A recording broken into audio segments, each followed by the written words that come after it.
¿Qué tal? Buen día, ¿cómo están? Buen día, profesor.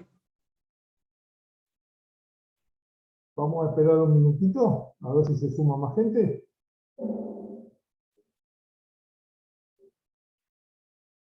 Les quedó... una pregunta les hago. El jueves tuvieron clase conmigo, ¿correcto? ¿Recuerdan? La clase presencial. ¿Tuvieron clase a posteriori de eso? ¿O esa fue la última que tuvieron? Sí, tuvimos con el doctor ambos el viernes. ¿Y qué vieron? ¿Qué vieron, chicos? Vimos obligaciones de dar cosas ciertas, cosas inciertas. Bueno, Y también vimos lo de derecho de retención. Bueno, vamos a tratar de entonces no superponernos. ¿Se acuerdan que nosotros habíamos hablado, perdón, que nosotros habíamos hablado de obligaciones de dar cosas ciertas con la finalidad de transmitir sobre ellas derechos reales, ¿correcto? Y nos había quedado, habíamos dado una gran parte, y nos había quedado todo el tema de riesgo, frutos, productos, mejoras que le dije a ustedes que lo vieran, ¿ok? Es bastante extenso, aunque en el código ha sido muy sistematizado y se apartó el código nuevo de la casuística que tenía el de Vélez, pero es un tema de esos que da para hacer un muy buen cuadro sinóptico, dividiendo la situación según se trate de la obligación de dar cosas ciertas para transferir derechos reales, y distinguiéndola de la situación en la que se encuentra el que tiene que restituir las cosas, que son dos regímenes parecidos, pero con algunas diferencias. Nosotros dijimos que todas las respuestas pivoteaban básicamente sobre dos conceptos. El primero, que las cosas crecen y perecen para su dueño, y que nadie es dueño, o sea, nadie es adquirente o titular de un derecho real, sino hasta que se le haga tradición de la cosa, entendida la tradición como la entrega material y voluntaria de ella con la intención de transmitir los derechos reales.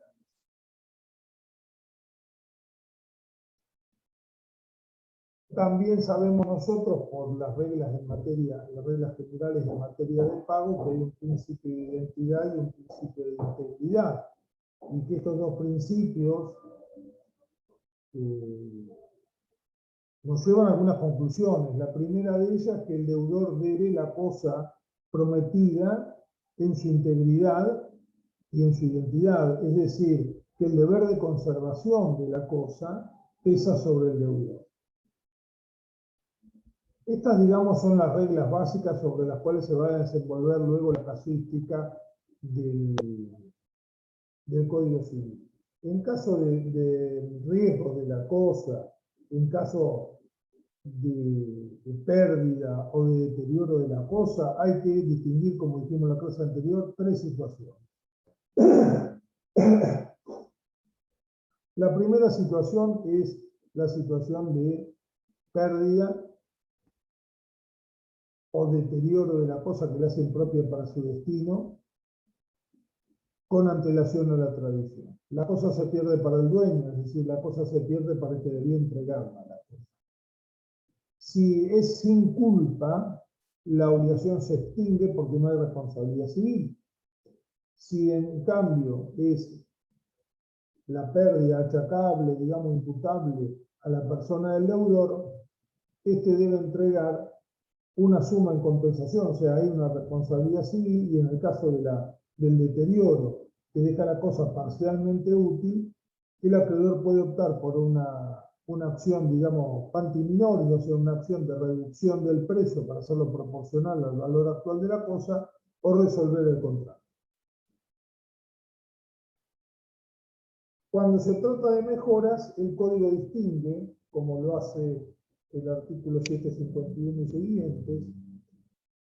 La mejora es un aumento del valor intrínseco estructural de la cosa que la torna más valiosa. Las mejoras pueden ser, dice el 751, naturales o artificiales. Las naturales, lógicamente, son las mejoras que experimenta la cosa, o sea, el aumento intrínseco de su valor sin intervención humana.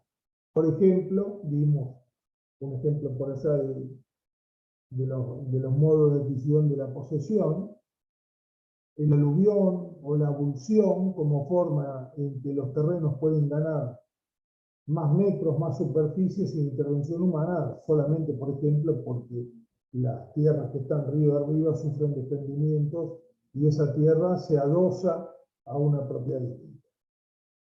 Las artificiales provienen del hecho del hombre y se clasifican, dice el 751, en necesarias, útiles y de mero recreo, lujo o suntuarias. Yo agregaría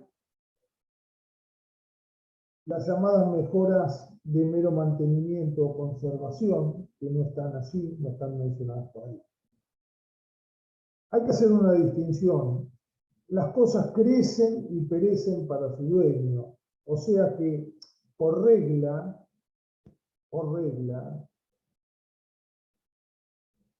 si nosotros chequeamos esto junto con el principio de identidad, deberíamos concluir que el deudor no tiene derecho a que le compensen las mejoras introducidas, las mejoras efectuadas por el hombre, es decir, las mejoras artificiales. ¿Por qué? Porque él debe la cosa que se comprometió a entregar y no una distinta, entendido como una distinta, cualquiera aunque sea de mayor valor, o sea, la misma cosa aunque sea de mayor valor sea distinta. Con lo cual él no cumple con esa obligación entregando lo mismo con más valor y pidiendo una contraprestación o compensación. Las mejoras necesarias son aquellas mejoras que se introducen para la conservación de la cosa. Por ejemplo, el cambio de una cañería, el cambio de un sanitario que se ha roto, ¿correcto? ¿Por qué son mejoras? Porque la cosa vale más que cuando no tenía introducido ese hecho del hombre. Es decir, basta ver que ustedes leen en el diario, por ejemplo, que dice, vendo departamento, gas a nuevo. Uno podría decir que no tenía gas, sí, tenía gas, hubo que cambiar todas las cañerías para adecuarlas a los requerimientos actuales. ¿Vale? ¿Es una mejora o es un gasto de conservación? O sea, ¿es la llamada expensa de conservación? ¿Forma parte del deber de conservación de la cosa? La clave está en si tomó mayor valor la cosa deudada. Si tomó mayor valor es una mejora, no es un gasto de mera conservación. ¿Sí? Un gasto de mera conservación sería que yo pague el impuesto inmobiliario. ¿Es un gasto que acarrea la cosa? Sí. ¿Puedo pedir el reembolso? No. ¿Por qué? Primero y principal porque no es una mejora. Es un mero gasto o expensa de conservación. Es una erogación que tiene que ver con la conservación de la cosa en el estado en que fue prometida. Entonces, la mejora necesaria es aquella que se introduce, por ejemplo, para mantener las instalaciones o servicios de que goza un inmueble, pero que le agregan valor, no son indemnizables. Las suntuarias, las útiles, son aquellas que, introducidas por el deudor, aumentan el valor de la cosa y sirven o aprovechan a cualquier poseedor que en el futuro tenga la cosa. ¿Se comprende? Por ejemplo, una propiedad no tenía red de agua potable cuando fue prometida en venta y para el momento en que se entrega se pagó el servicio de la red de agua potable. Entonces el inmueble goza ahora de ese servicio. ¿Es una mejora? Sí. ¿Fue introducida por el deudor? Sí. ¿Puede reclamarla? O sea, ¿puede reclamar el mayor valor de la cosa? No. Pero es útil, no puede. ¿Qué pasa si decide compensársela el acreedor? Se la compensa. ¿Hasta qué límite? ¿El de la inversión o el mayor valor de la cosa? Bueno, el doble tope. Por supuesto que todas estas normas no son de orden público, son subsidiarias de la autonomía y la voluntad que rigen la materia, quiere decir que las partes se podrán poner de acuerdo sobre las opciones que tienen. Pero lo importante acá es que al no ser exigible el reembolso de la mejora frente a la negativa del acreedor, el deudor no puede resolver el contrato y negarse a la entrega de la cosa. ¿Se comprende lo que digo? En el caso de la mejora suntuaria, que es aquella que es de mero lujo, recreo, es decir, aquella que introduciendo un aumento estructural en el valor de la cosa, no provoca un provecho sino al que la poseía, es decir, al deudor de la cosa. Por ejemplo, yo me hago un jacuzzi en el patio. Yo no tengo derecho a arbitrar ningún reembolso de la cosa en esa materia. Fíjense lo que dice el artículo 753. El deudor está obligado a realizar las mejoras necesarias, sin derecho a percibir su valor. No tiene derecho a reclamar indemnizaciones por las mejoras útiles, ni por las de mero recreo, lujo o suntuarias, pero puede retirarlas en tanto no deterioren la cosa. ¿Qué quiere decir? Que la ley lo que pretende es que se cumpla ese principio de identidad e integridad, pero a los fines de evitar el enriquecimiento sin causa, si el acreedor no acepta la compensación, el deudor puede retirar las cosas siempre y cuando no las dañe, no dañe a la cosa que debe. Pues si daña a la cosa que debe, lógicamente incurre en responsabilidad civil porque él debe idéntica íntegramente lo que ha cometido. Si yo, enojado porque el acreedor no me compensa los gastos de instalación de la red cloacal o sanitaria de la casa, que no la tenía en su oportunidad, en la oportunidad de ser prometida en venta, arranco todos los caños y con eso agujereo todos los pisos y las paredes de la casa, bueno, evidentemente incurro en responsabilidad. Y voy, digamos, a las normas en materia de deterioro con culpa del deudor que dan acción al acreedor a rechazar la cosa si considera que se viola el principio de identidad e integridad o a aceptarla con reducción de sueldo.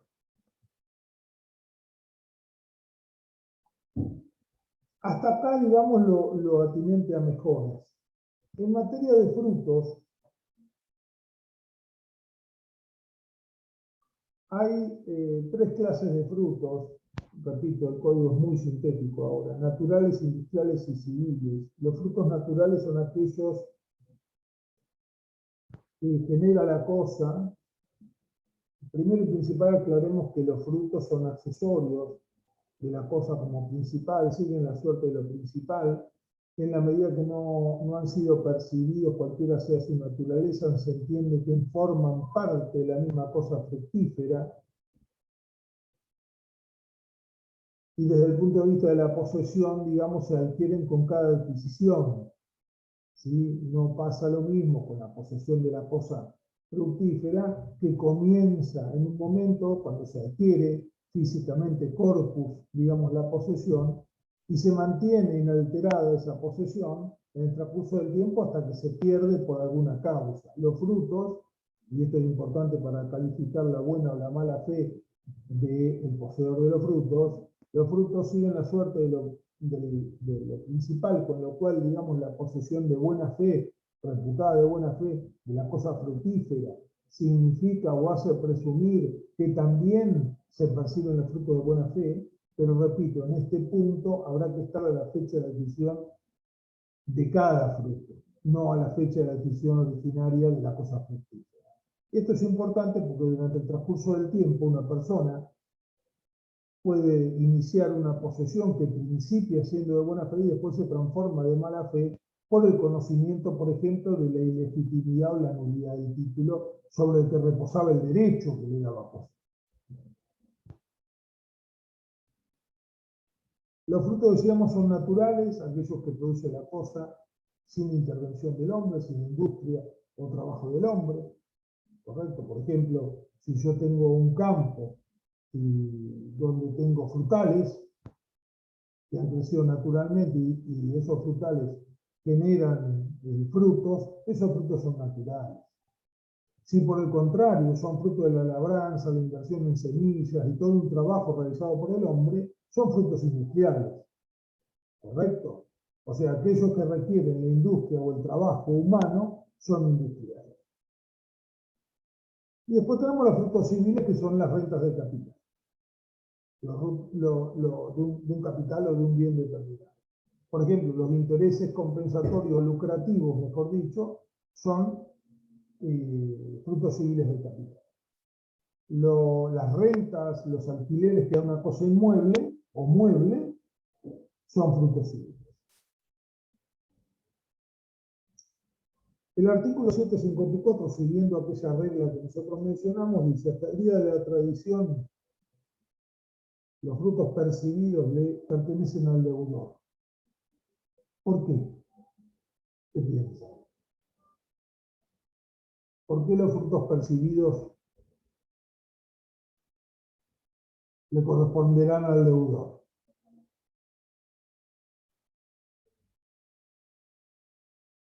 ¿Porque es el dueño? Es el dueño. Las cosas crecen para su dueño.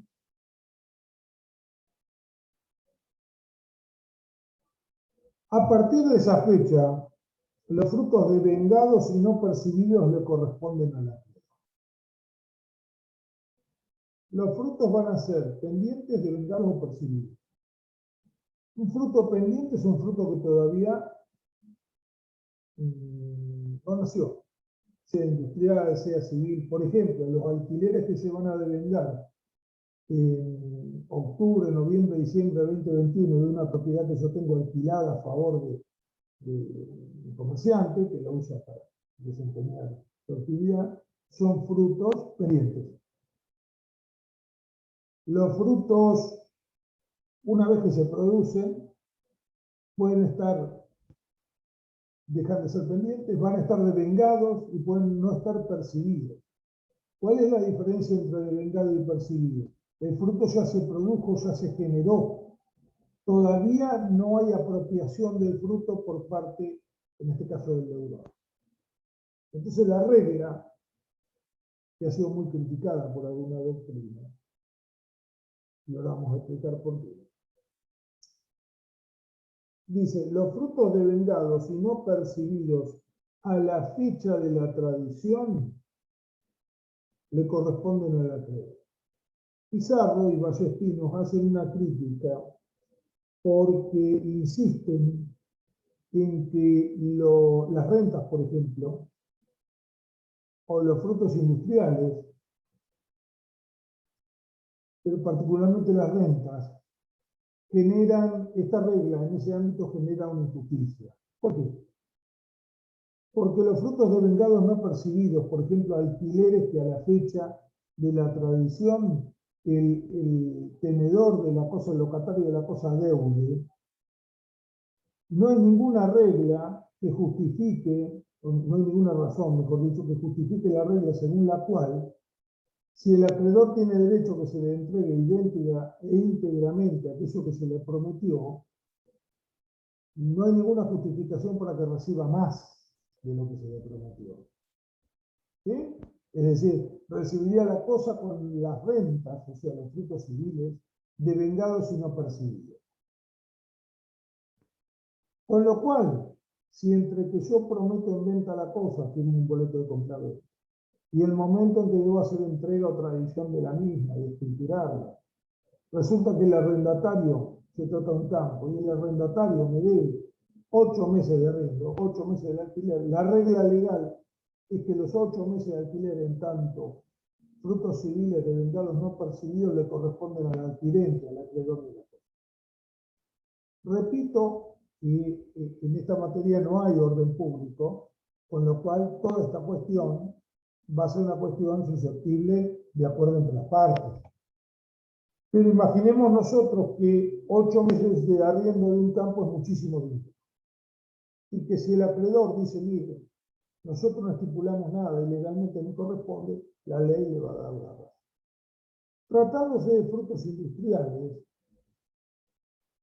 si bien el código no hace ninguna clase de distinción, porque si ustedes se fijan el 754, última parte, no distingue nada.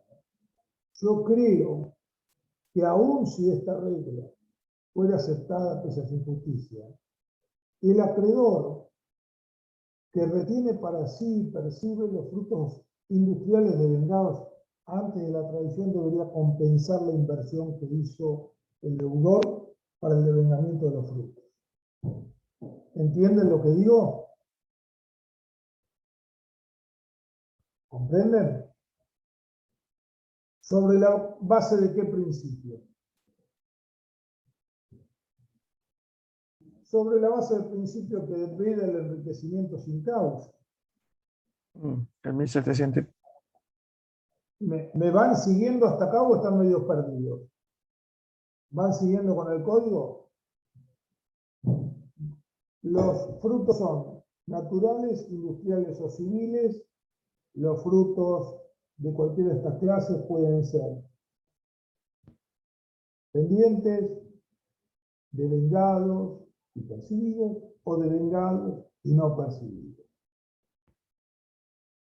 Sabemos que la percepción es el acto por el cual se entra en posesión de los frutos. ¿Sí? O sea, se produce la adquisición del derecho de propiedad sobre los frutos. ¿Bien? Con lo cual, puede pasar que a la fecha de la tradición,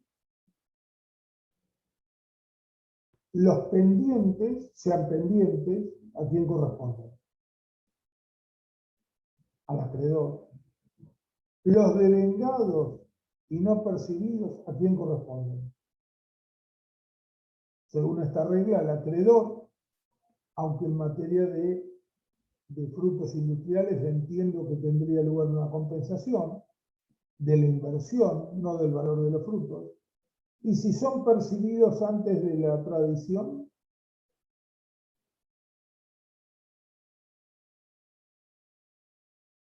al deudor, que era el propietario, tenía derecho a percibir la cosa, ¿o no?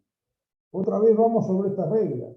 ¿Y qué pasa si el deudor percibe frutos futuros?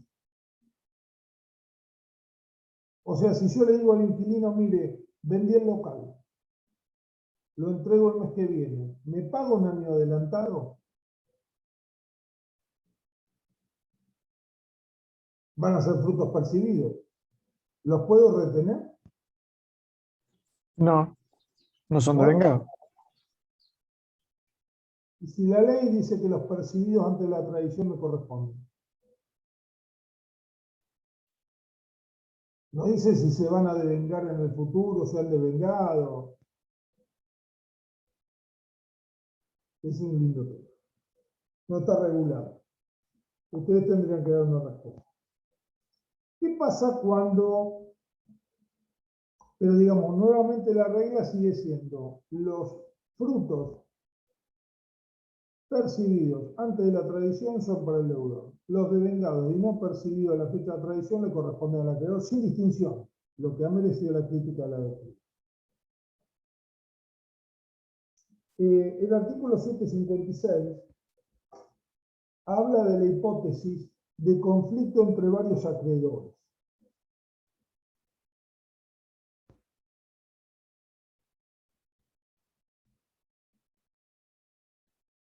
Un segundito, por favor.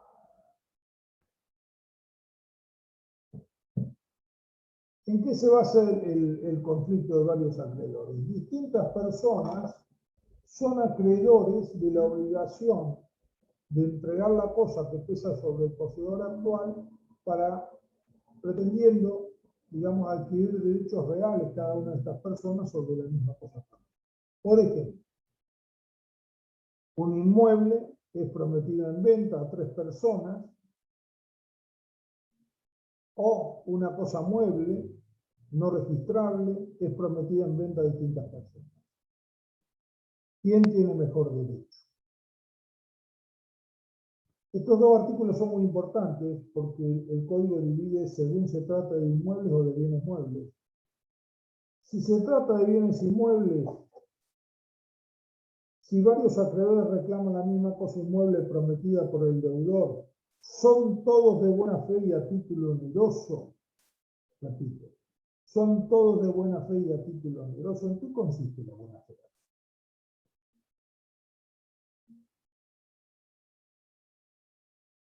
En la creencia de que uno tiene derecho para pretender la cosa y que nadie adquirió el mismo derecho con anterioridad. Es decir, yo no sé que la cosa ha sido vendida a otro. Si esa buena fe se presume, es a cargo de otro o de los otros acreedores demostrar que este último, que pretende tener mejor derecho sobre la cosa, conocía o debía conocer, obrando diligentemente, que la misma ya había sido prometida. Y además tiene que tener título oneroso. ¿Quién es preferido? El que tiene emplazamiento registral y tradición. Es decir, que si yo le vendo un lote a 3 personas, el mismo lote a 3 personas en 3 operaciones separadas, la preferencia la tiene el que recibió la cosa de parte del dueño y tiene la inscripción registral,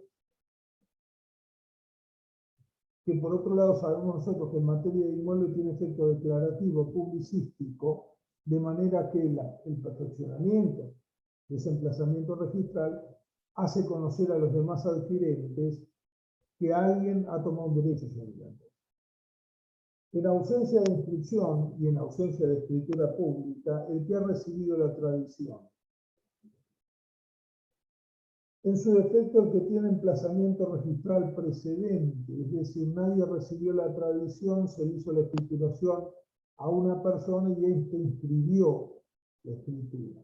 El primero que inscribe, que normalmente es el primero que escribe. En los demás supuestos, el que tiene el título de fecha anterior. Quiere decir que la ley prefiere al que tiene perfeccionado título y modo e inscrito, al que faltando en alguno de esos requisitos recibió tradición de la cosa. Si nadie tiene tradición, al que tiene inscripción de la escritura en primer término. Y si nadie reúne esos requisitos, al que tiene título de fecha anterior, fecha cierta. ¿Cierto? ¿Qué reglas podemos ver acá? Primero se privilegia el sistema de título y modo y la inscripción declarativa del sistema argentino en el. Luego se privilegia al poseedor actual de la cosa, es decir, se le da mejor derecho al que ya la posee, de todos los compradores, de todos los alquileres. Si nadie la posee, al que tiene la inscripción precedente, porque ese pudo o debió generar suficiente publicidad de la adquisición. Y si nadie tiene tradición ni título inscrito, el primero en el tiempo. Con fecha que puedo poner. ¿Preguntas de esto? Cuando se trata de bienes muebles, dice el 757, si son todos de buena fe y a título oneroso, y son muebles registrables, el que tiene emplazamiento registral. En su defecto, si la cosa no es registrable, que hubiera recibido tradición de la cosa. Si la cosa nunca fue entregada a uno de los acreedores, el que tiene título de fecha anterior. Si la cosa es registrable, el que inscribió; si la cosa es no registrable, el poseedor actual de la cosa, o sea, aquel que recibió tradición; y si el vendedor, si el deudor se obligó frente a varias personas a entregar la misma cosa mueble no registrable, al que tiene título anterior, título oponible. El artículo 758 prevé una cosa que en realidad no era necesaria porque se infiere.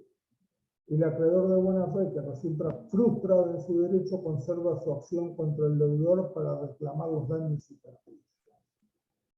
Piensen un segundito, ¿quién sería este acreedor? Denme un segundo.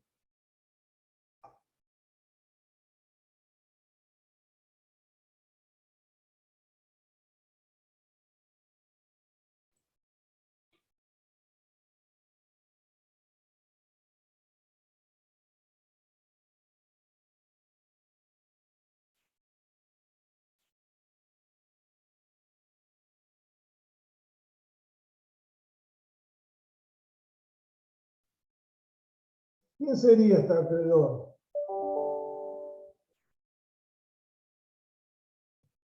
Este acreedor es justamente el que fue desplazado en el derecho a recibir la cosa, sea mueble o inmueble. Si hay conflicto o pluralidad de acreedores sobre la misma cosa y alguno la recibe en detrimento de los demás. ¿Por qué va a reclamar daños y perjuicios? Básicamente porque dentro de los desplazados todos tienen buena fe y título oneroso. Por ejemplo, son todos compradores de la cosa, ¿entiendes? Con lo cual, básicamente los daños y perjuicios van a consistir en la restitución de las sumas pagadas, más los intereses y otros daños. ¿Comprenden? Sí, no, blanco, negro.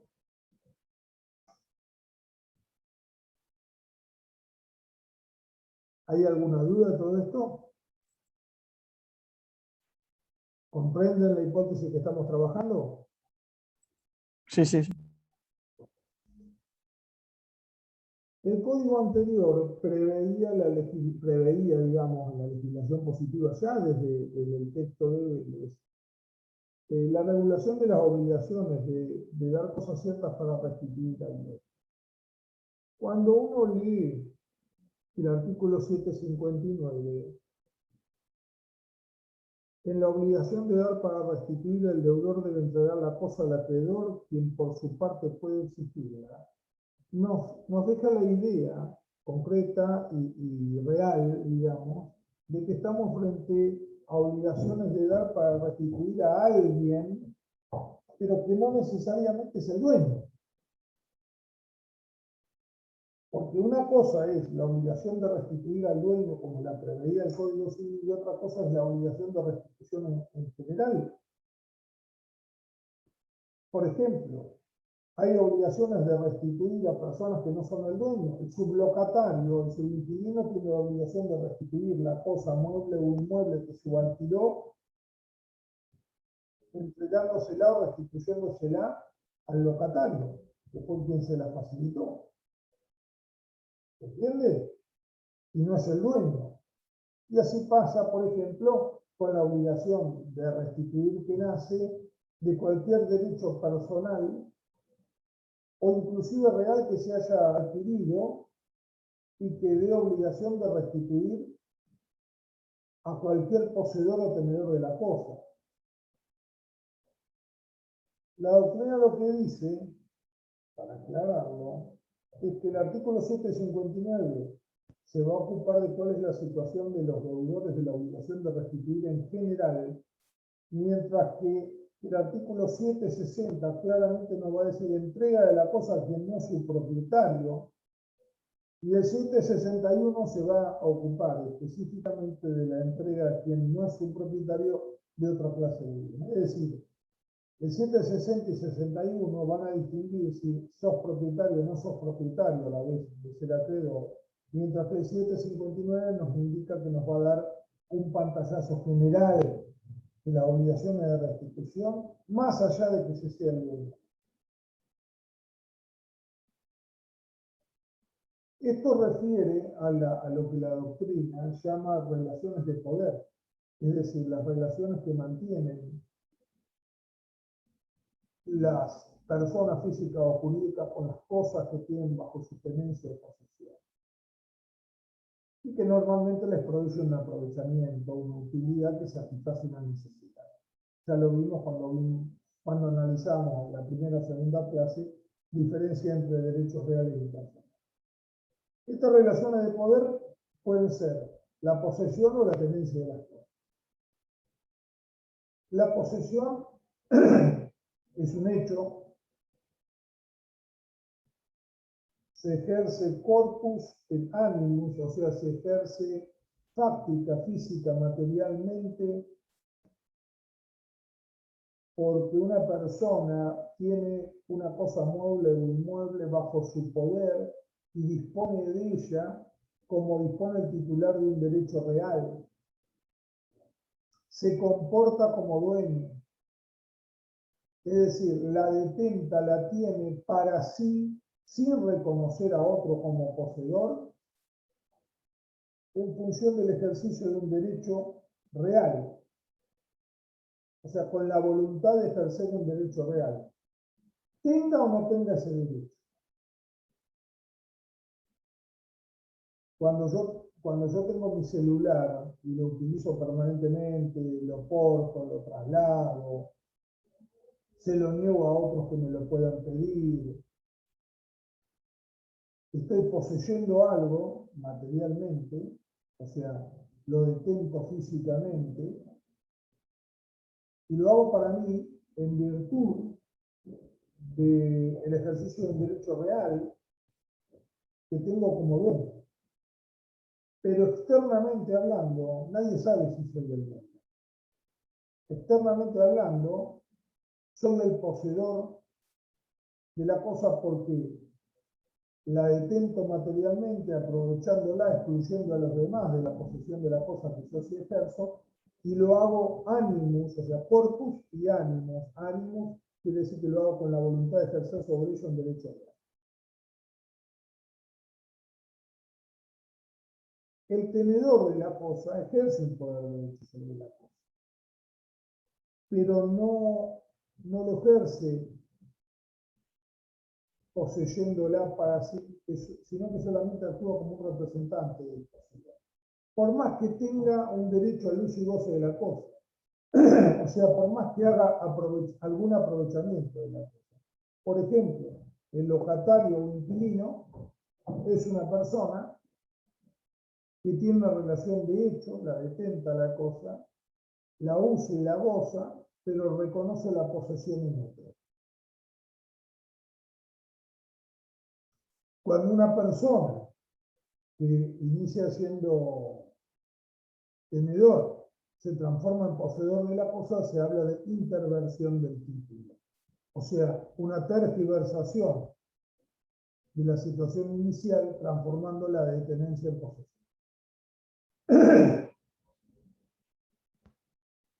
La posesión va a ser legítima o ilegítima, y esto es importante porque va a pesar después en las soluciones que va a dar la ley. La posesión es legítima si es de buena fe,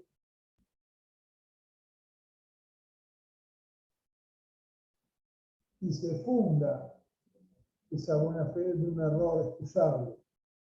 O sea, hay un error esencial en la calidad que tiene uno al poseer la cosa. Por ejemplo, yo poseo la cosa pensando que soy el sucesor universal en los derechos de su titular, porque soy el sobrino, y resulta que hay un hijo, aparece un hijo, que todo el mundo desconocía, hace una acción de filiación y es declarado hijo y me desplaza en la posesión. Y yo tengo obligación de hacer la entrega de las cosas que poseía. ¿Se entiende? ¿Era un poseedor legítimo? Para la ley sí. ¿Por qué? Porque no conocía ni debía conocer la existencia de alguien con mejor derecho. ¿Sí? Estaba basada la idea en un error excusable. O la posesión puede ser de mala fe, que es cuando se ejerce en conciencia de la inexistencia del título o en conciencia de la nulidad del título. Vamos a ver el artículo 19.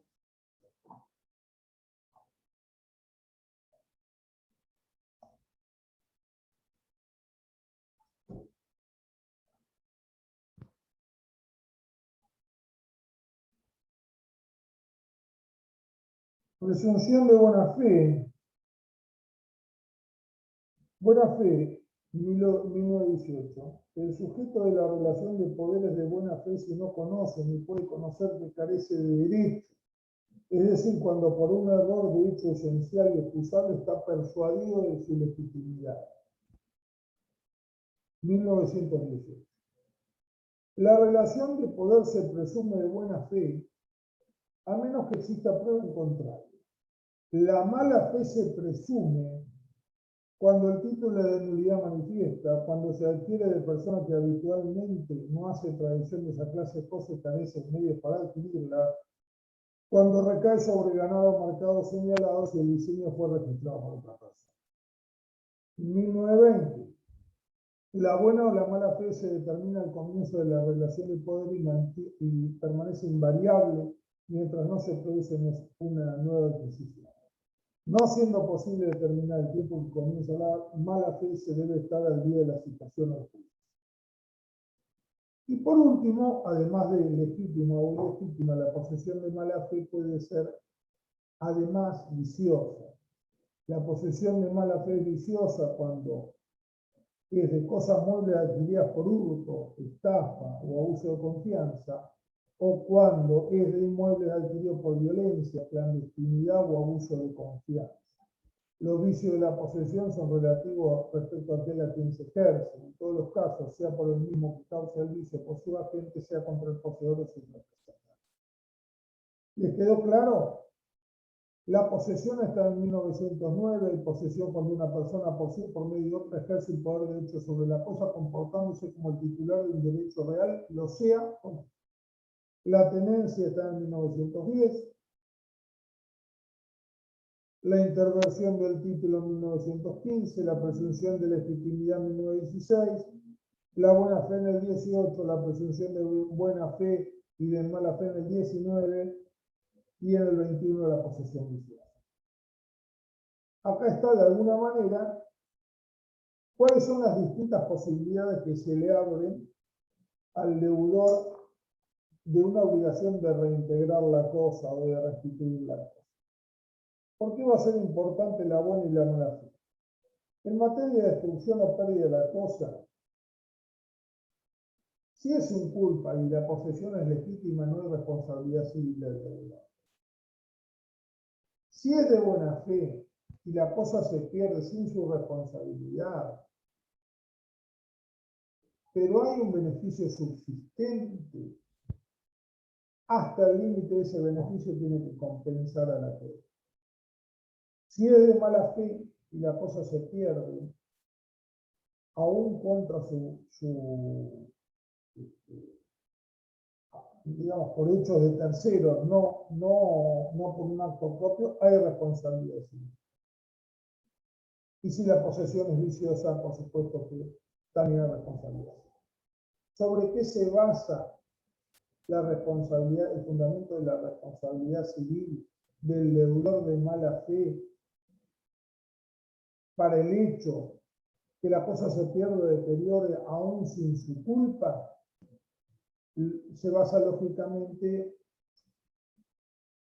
en que él tenía la obligación de restituir y estaba en mora, con lo cual se le traslada los riesgos de la cosa, como nosotros analizamos cuando vimos el efecto de la mora. ¿Cuál es la diferencia entre el poseedor de mala fe y el de mala fe vicioso? En el caso de la posesión de mala fe, hay responsabilidad civil, pero como es un efecto propio de la mora, en la obligación de restitución, si el deudor de mala fe logra probar que la cosa se hubiera perdido o deteriorado igualmente en poder del acreedor, pensemos en poder del dueño, entonces se libera de responsabilidad. El famoso caso del amor irrelevante. Mientras que el poseedor vicioso responde aún si pudiera probar que la cosa se hubiera perdido en manos del verdadero dueño, del acreedor de la restitución. ¿Comprenden la diferencia? ¿Están un poquito perdidos? Son muchos datos, pero no son tantos artículos. En materia de mejoras, la ley no obliga al acreedor a indemnizar o compensar las mejoras naturales, sí las mejoras artificiales, o sea, aquellas que introduce el hombre para obtener un mayor valor, pero hasta el monto de la inversión. Y en cuanto a las útiles, si hay buena fe y él introduce algo que genera un mayor valor para cualquier poseedor, con lo cual va a beneficiar al acreedor, tiene la posibilidad de reclamarlas al acreedor, así sea el dueño, hasta el valor que comprometió. La idea es siempre evitar el enriquecimiento. En materia de frutos hay que estar a lo dispuesto en el artículo 1935.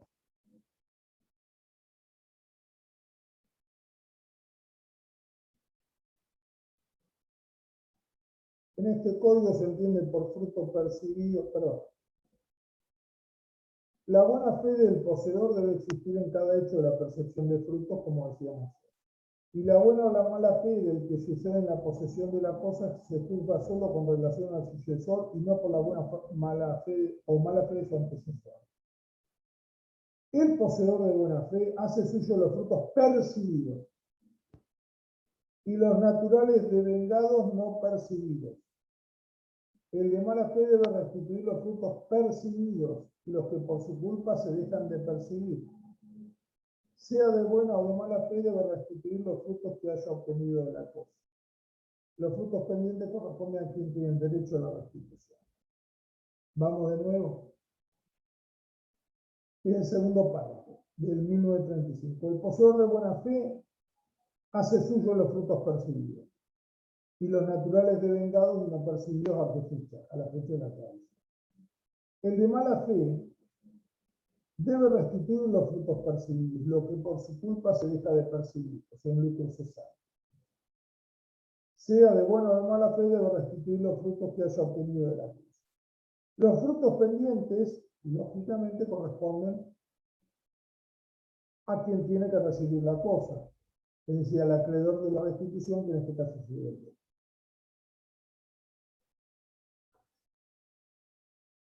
En cuanto a la situación de terceros, los conflictos con terceros,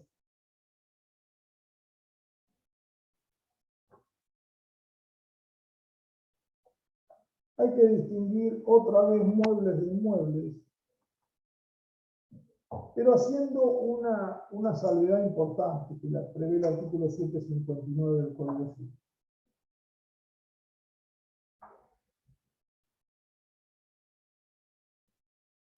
Una cosa es si estamos frente a dueño y otra cosa es si el acreedor no es dueño.